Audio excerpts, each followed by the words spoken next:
barke borom Tuubaa salaamaaleykum mbokk yi ñoo ngi leen di nuyu di leen siyaara bu baax ñoo ngi fii ci Daaru Salaam kër Serigne Niane Diop ci bisu alxuraan ak xasida bii ñuy amal fii at mu jot ren nag di yàlla am lu dolliku ci liggéey bi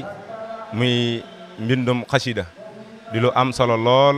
ñu di ko faral di gis ci biir xasida yi ren nag mooy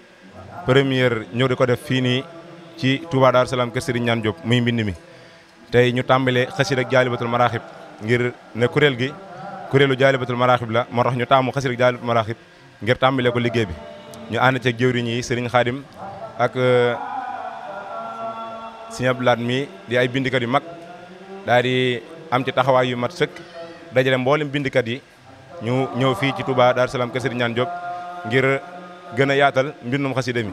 ana ku wax mbindum xasida xam ne lu am solo la. mbindum loxo day lu barke loo xam ne mag ñu baree bare daan nañ ko taamu sunu kilifa yi rawatina suñu jëwriñu xasida yi ku ñu mel ne Serigne Amsatou Mbacke moom Serigne Sonia bu Serigne Alhaji Mbacke Xaadimul Xadim ku gis taxawaay yi ñu ci am rek xam ne mbind mi lu ñu war a taxawaat la moo tax ñu taamu ko ci bisu alxuraan ak xasida bii ngir liggéey ci liggéey bu mel nii ci liggéey. waaw kon ñoo ngi ci woo mboolem bindikat yëpp ndax ren mooy première biñ ko amalee fii ci Touba Daaru Salaam kër Niane Diop waaye nii lañ ko fas yéenee amalee édition bu jot incha allah taala ren dañoo tàmbale ci jaalibatul maraaxib waaye incha allah bëgg nañ ko yokk ba bu ñëwetee